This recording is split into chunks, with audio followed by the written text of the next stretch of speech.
Bro, everyone knows this clip. If you're a Messi fan, you know this clip. This is the clip that got me 21,000 views. This is the clip right here. Because this clip literally had me jumping up and down in my seat.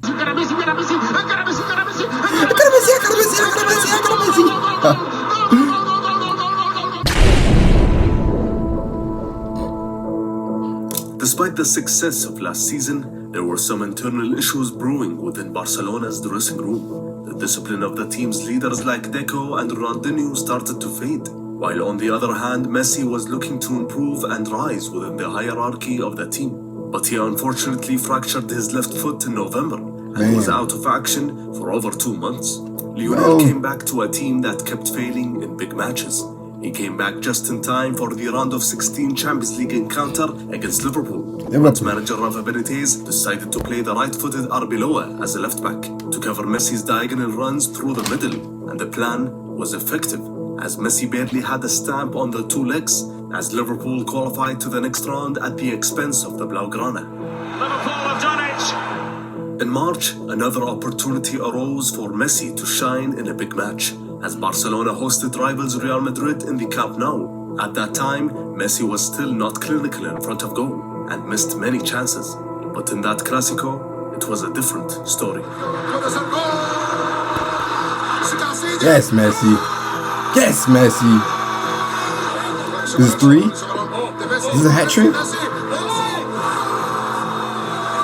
He scored all of them. Despite the ineffectiveness of Ronaldinho and Eto'o being subbed at halftime after Oliguer's red card, Messi led the team and scored a hat-trick to earn Barcelona a precious draw, a landmark match for the young Argentinian. Bro. Samuel Eto'o said after the match, "For me today, Messi is above any other player. He has an extra gear." When we look closer into Messi's minutes within the season, we can notice that he still played as he always does, trying to take on defenders, There's 4 of them in front of him, he's prepared to take everybody on. dribbling, After a brilliant piece of skill. Yeah, his great change of pace. attacking is crazy. Brilliantly away from Garrido. What was missing that season was some end product because of his deep positioning when receiving passes on the right side of the pitch. Alves again, sticking tight to Messi. Although his physical development was obvious. Well, the whole of Daniel Alves, Lionel Messi.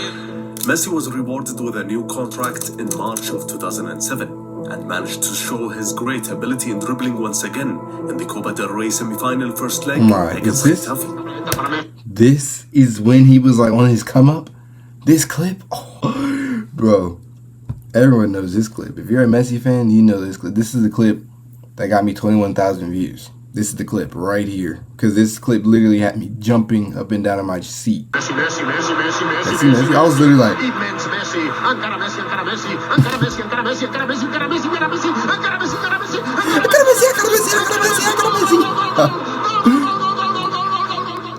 Fans started to seriously think of an answer to the question, can we survive without Ronaldinho? And the answer, as Messi demonstrated, may be yes. But despite the brilliance of the goal, Rijkaard advised Messi to not take on defenders all the time. He had to pace himself and make the difference in the final third.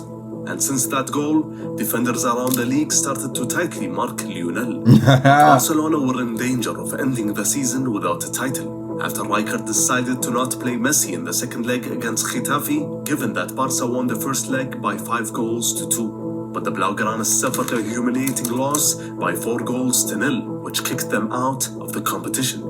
In the league, Barcelona entered the penultimate match against Espanyol with the La Liga title within their hands. And despite Messi's fantastic performance, which included him scoring 2 goals, one of which was controversial. He now absolutely handles this. It cheated and it succeeded. oh my. Barca failed to seal the match after a dramatic draw against their neighbors, which resulted in Madrid clinching the title after their win in the last match.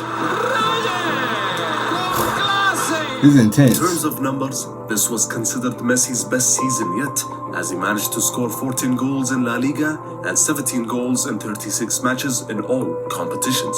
But in terms of achievements, and apart from the Supercopa, Barcelona ended the season without a title. And getting rid of Ronaldinho and Rijkaard was considered, but the board, along with President Laporte, decided to hand them one last chance, despite the Dutch manager losing the dressing room completely. Messi joined the Argentine national team to compete in the 2007 Copa America tournament in the summer.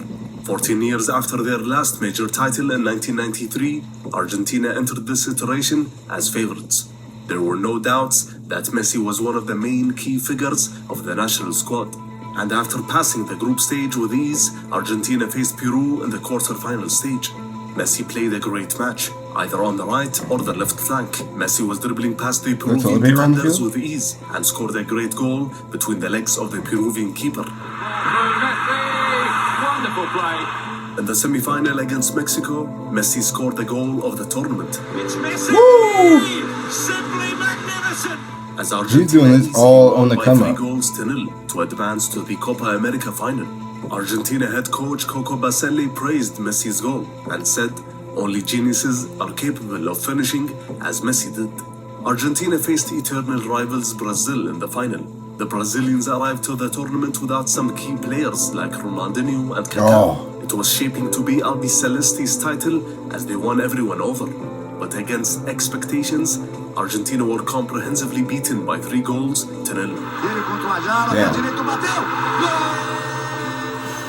Messi was not considered the scapegoat for this failure, as he just turned 20 a few weeks earlier at that time.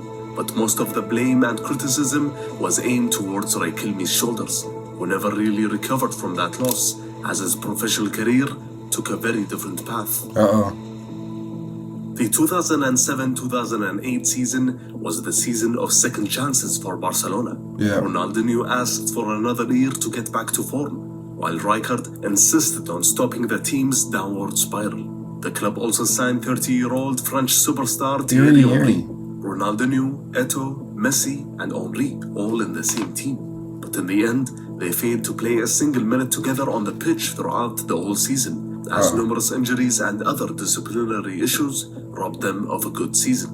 Frank Rijkaard failed to change the dynamics of the team, as the club suffered in the opening months, as it became obvious that they can't compete with Madrid, as they suffered a loss in the first Clásico in December, as Madrid created a marginal gap in the standings.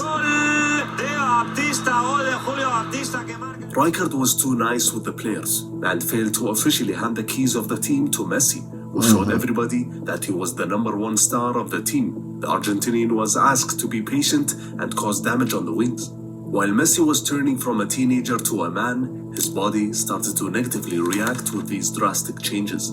3 separate injuries within the season affected the Argentinian mentally, as these injuries made him miss around 2.5 months in total. He was putting too much pressure on his body throughout the season, just like he did when he was a kid.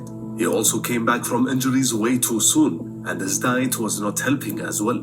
Although when he played, he was no doubt one of the best in the world. This is a genius. His body can't hold it. Magical! Although he was still stuck on the wings in most matches, he tried drifting more to the center within games and tried to create from there. Messi, it's a great pass. He started the season exceptionally well, as Messi was scoring and even assisting at a very good rate before his first injury. And that is what he added that season, creating more for his teammates. Listen, that's a great ball. And onside here, Eto'o! And after all his performances in 2007, he came in 3rd place behind Ronaldo and Kaká in the Ballon d'Or voting. That season saw the first official encounter between Ronaldo and Messi in the Champions League semi-final stage. Although it was quite an uneventful 2 legs in terms of goals, the Argentinian had a slight upper hand. Lionel Messi! Needed the save from Ballonon. In the end, Barcelona lost the 2nd leg against United at Old Trafford. So the first match with Ronaldo and Messi. Barcelona were also out of the same stage in the Copa del Rey and were way off the top of the La Liga standings and ended the season in 3rd position. On the other hand, Messi had another great season, as he scored and assisted 16 goals in 40 matches in all competitions. He added the skill of assisting to his footballing repertoire. The old guard of Deco, Ronaldinho, Eto'o, and Rijkaard looked to have their days numbered in Barcelona. But despite that, we must not forget Rijkaard and Ronaldinho's influence on Messi. They gave the young Argentinian the needed space to learn, develop, and grow, as Ronaldinho was beside Messi since he joined the first team. But the Brazilians' issues these past 2 seasons were affecting the dynamic of the whole team. And people started to really question whether Ronaldinho was considered a bad idol for Messi. It was time he left, and time for Messi to wear the number 10 shirt on his back and lift the team on his shoulders. It was time for a new chapter for Barcelona and Messi. This is the beginning. This is the true beginning of the takeover. Yep, the new era. Then came a young Pep Guardiola to take over managerial duties at Barcelona, and with him came some stern changes, as both Ronaldinho and Deco were sold, while Eto'o was on the transfer list. But the Cameroonian proved himself to the new manager with his professionalism and great form within the friendlies in pre-season. It was the first time Leo had gone through this type of an overhaul within the first team, especially as it included the departures of some of his close teammates. Yeah. Messi respected Guardiola's history as a player, but there was some skepticism around his non-existent experience as a first-team manager. Pep had to win Leo over, but his attempts in the beginning were tough.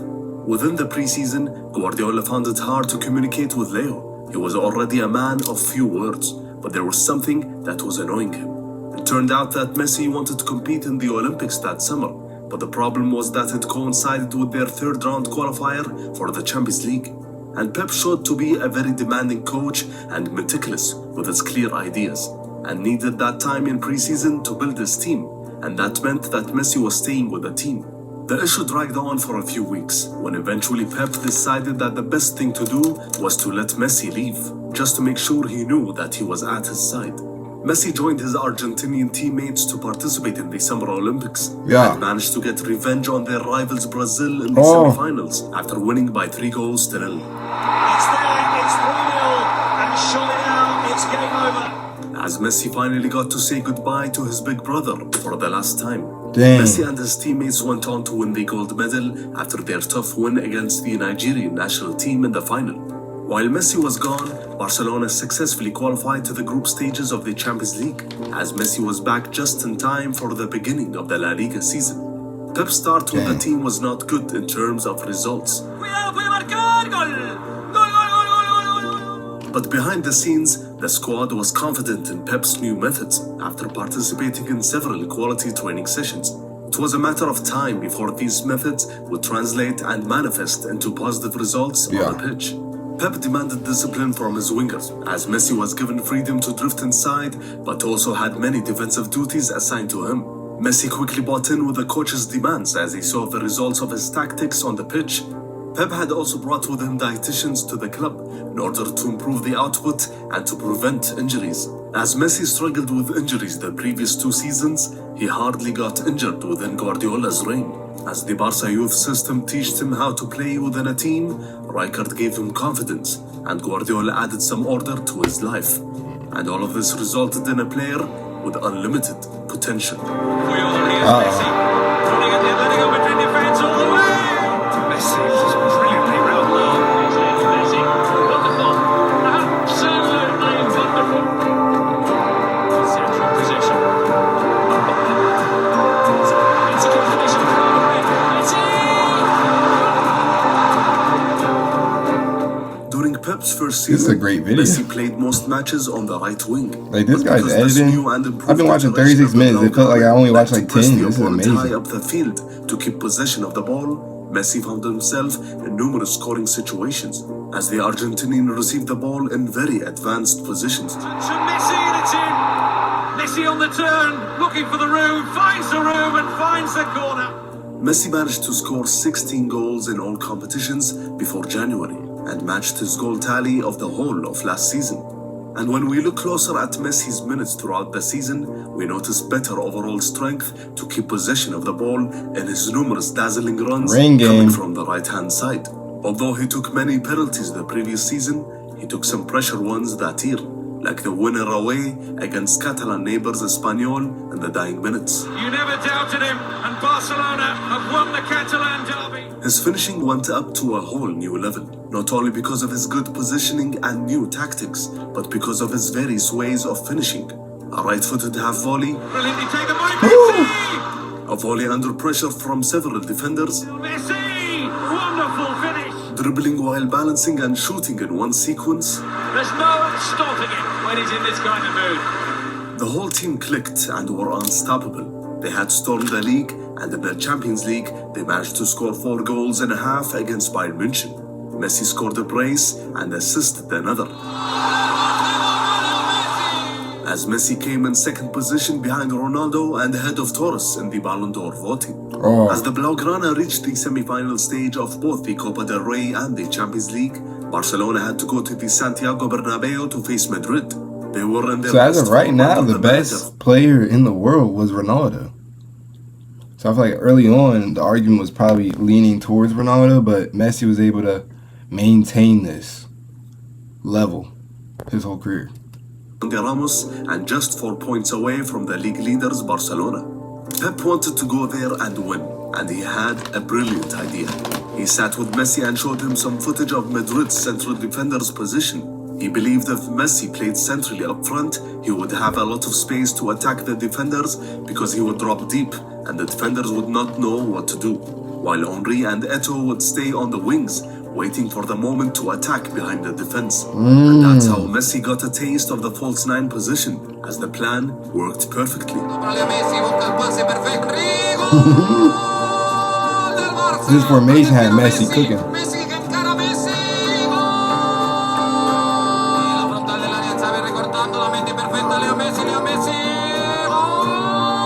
Yeah, it's too dangerous. Barcelona won a historic match by 6 goals to 2, as the La Liga title was almost wrapped up, and Messi would not play in that position again until later in the season. The semi-final matchup against Chelsea was very tough, as the English side succeeded in blocking off the spaces from Messi. In the infamous second leg, the Blaugrana sealed the tie in the dying minutes, after Messi set up Iniesta for a shot. It's Iniesta! As Barcelona qualified to the Champions League final, Messi managed to play his first final with the club since breaking into the team, as Barcelona faced Athletic Bilbao in the Copa del Rey final. And after a physical match, Messi managed to score and assist a goal to help Barcelona lift their second title of the season after sealing La Liga. El Barça es campeón de la Copa del Rey. The Champions League final was upon them. This time, Messi would feature unlike the 2006 final in Paris. Lo dije durante toda esta semana. No pude disfrutar jugando la final de París, por eso tuve la oportunidad de hacerlo ahora y creo que en lo que va en mi carrera es el partido más importante que voy a jugar. The final was also considered a rematch between Ronaldo and Messi, as Sir Alex Ferguson said before the match that without doubt they are the best two at the moment. They've had fantastic seasons. Several English media outlets kept publishing a stat of Messi before the European final, which focused on the Argentines' failure in scoring against English teams. But Lionel was ready to accept the challenge. Pep entered the match with a similar setup as the Bernabeu encounter, as after 10 minutes had passed in the final, there was a switch in the lineup as Messi moved to the center. United were surprised by that switch, as Eto'o managed to score the opener. Let's go. As Barcelona kept possession of the ball after a tough opening period. And despite playing an average match, Messi managed to break his duck and score against an English side with a header. Let's go. As he sealed the final and the treble for Barcelona and cemented his bid for the Ballon d'Or. Let's go. So that's like, after the match, Leo demonstrated that he was the best player in the world. Yes. And his numbers that season reinforced that belief, as after scoring in the final, Messi became the top goal scorer in the competition with 9 goals, and scored 23 goals in La Liga and 38 goals overall, while assisting a further 19 in 51 matches in all competitions. All of that at only 21 years of age. Yeah, it's crazy. There was no debate that this was his best season yet.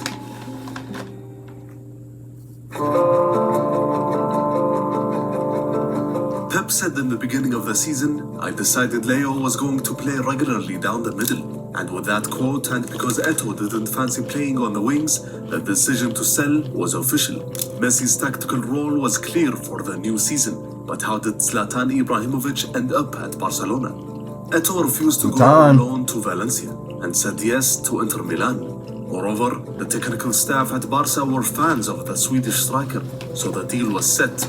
Eto'o left for Ademir Azzurri plus 46 million euros, and Zlatan. So that's how you got Zlatan. Guardiola decided to implement the classic Dutch 4-3-3, which usually has a forward capable of holding the ball like Zlatan Ibrahimovic. But for that lineup to work, Zlatan had to establish an understanding with his colleagues on the pitch, especially with Leo, who liked to come from the right and occupy those central areas. But unlike Eto'o, who pushed defenders deep into the box, Zlatan liked to receive the ball outside the penalty area. It was destined to be a tricky season given this predicament. But there were no such issues in the beginning, as Barcelona started the season strongly, as both Zlatan and Messi were scoring goals and helping the team win matches. This is a crazy team, bro. With the UEFA Super Cup and the Supercopa España in the bag, they had one title left to complete the sextuple, and that was the Club World Cup in December. In the final against Estudiantes, Messi scored with his chest in extra time to secure the 6th title for Barcelona. Oh, that's a 6-tuple. After he came in 3rd position in 2007 and 2nd position in 2008, Messi won the Ballon d'Or in 2009. And also won the FIFA Player of the Year award, which was exclusively voted by international managers and national team captains from around the globe. Despite the individual accolades, Barcelona started the new year with a couple of blips as they crashed out of the round of 16 of the Copa del Rey against Sevilla in January. And despite the positive results in the league, Guardiola studied Messi's performances closely, especially when he failed to score and impact the game in 3 consecutive matches within the month of February. The 3rd match of the series was the round of 16 encounter against Stuttgart, which saw Barca draw 1-1 in Germany. Pep noticed Messi's preoccupation with defensive duties against an attacking fullback from the German team and had little impact from the wings as well. And when he decides to cut inside, Barcelona would pay the price defensively. For that reason, Guardiola decided to play Messi in the false 9 position in the return leg, with Pedro and Henry beside him, as Barcelona won by 4-0, with Messi scoring a brace. For years, Messi was waiting to be played in this position consistently. Circumstances pushed Pep to take the decision, despite Zlatan's presence. The Swedish striker didn't do anything wrong. He was on a great scoring run and was still starting most matches in the league. But despite his effectiveness on an individual level, he was still not the best option for Barcelona. An example of this complicated matter was the quarter-final matchup against Arsenal. Zlatan started the first leg at the Emirates Stadium, and despite him not clicking with his teammates, the Swede managed to score a brace as Barca left London with a thrilling draw. Zlatan Ibrahimovic, 2-0. Pep resorted to his secret weapon and played Messi in the middle again. And what happened will be cemented in the history books.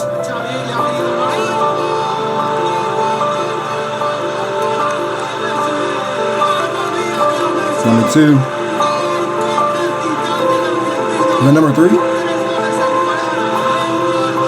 4? With Guardiola's tweaks throughout the year, Messi managed to score a hat-trick in 3 separate occasions before he scored 4 goals in the second leg against the Gunners. It was clearly the right fit for the whole team, especially when they played in the tricky European matches.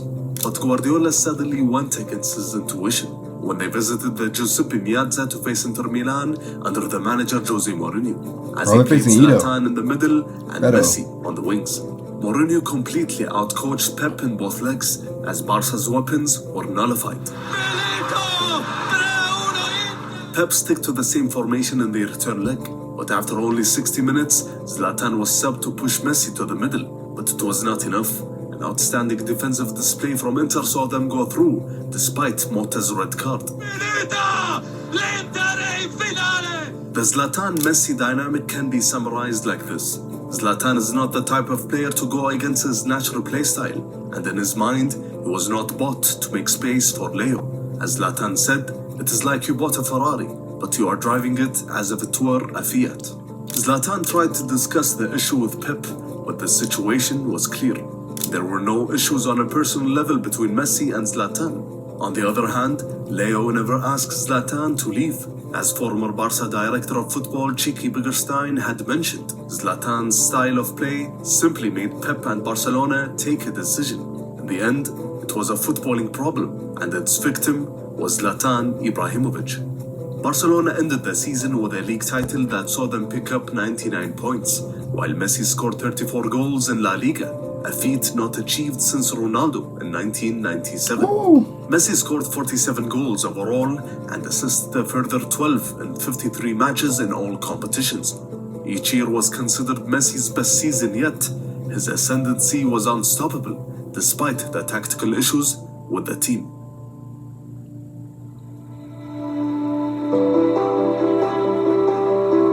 By that time, Messi's international career with Argentina was considered somewhat successful. An Under-20 World Cup champion in 2005 and a gold medalist in the 2008 Olympics.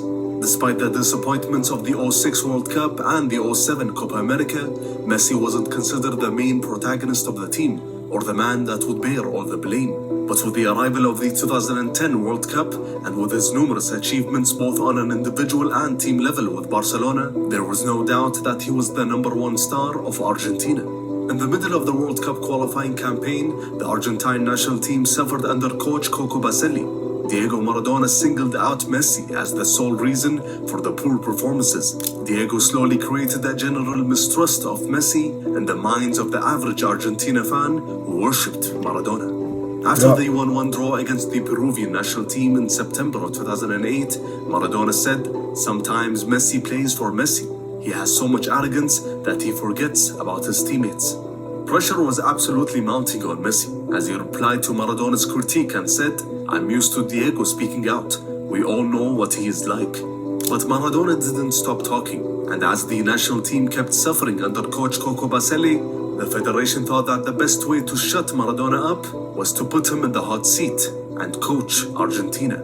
So in October of 2008, Maradona was appointed Albiceleste manager. With no coaching badge and a total of 3 victories within 2 stints as a manager in the 90s, Maradona found himself coaching one of the best talents in the 21st century. Diego wanted to replicate what Guardiola did at Barcelona to get the best out of Messi, but it was more complicated than only playing the same system. It demanded different personnel and drills and also better training sessions, all of which were far beyond Maradona's capabilities as a manager. But Maradona and Leo got pretty close in that period, as Diego understood Messi's ambitions and his quiet demeanor, and gave him the legendary number 10 shirt. And that was possible after Riquelme's second retirement, after he and Maradona got into a rift. But results kept being inconsistent. A 4-0 win against Venezuela, which saw Maradona praise Leo, was followed by a humiliating 6-1 loss against continent minnows Bolivia. 6-2. Maradona failed to prepare the team to execute within matches, while Messi was not at his best as he searched for individual brilliance in a team that lacked cohesion. In 6 matches under Maradona, Argentina won in 2 and lost 4. But with 2 matches left in the qualifiers, it was still within their hands, as they managed to win against Peru and Uruguay and qualify to the World Cup by the skin of their teeth.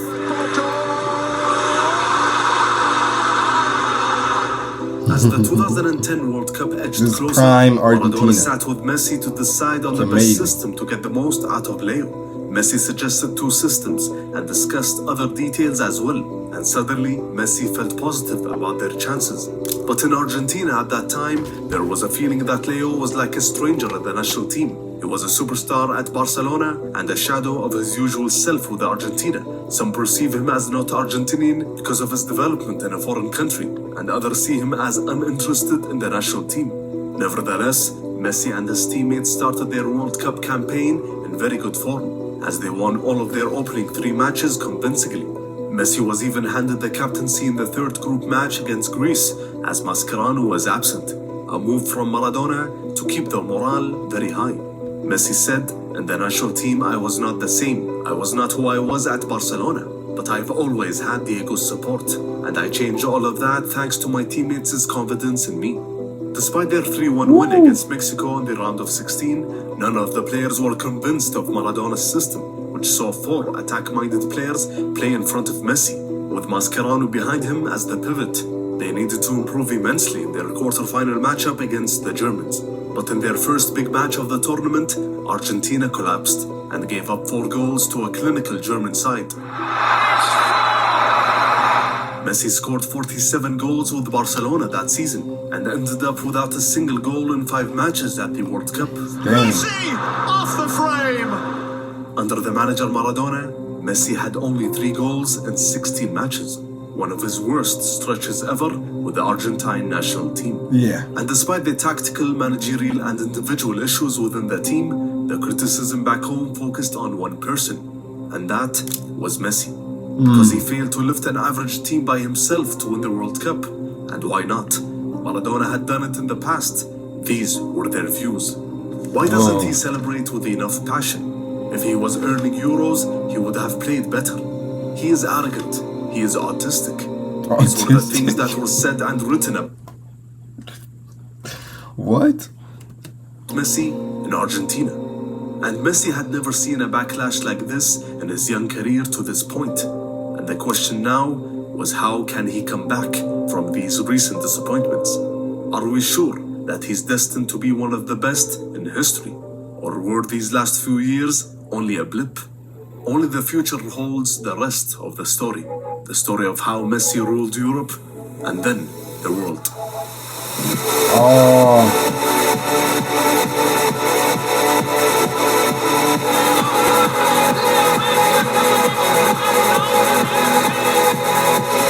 Dreams are lifting his look on the line of Messi. Lionel Messi has This is like a part 2 to this video. That was amazing.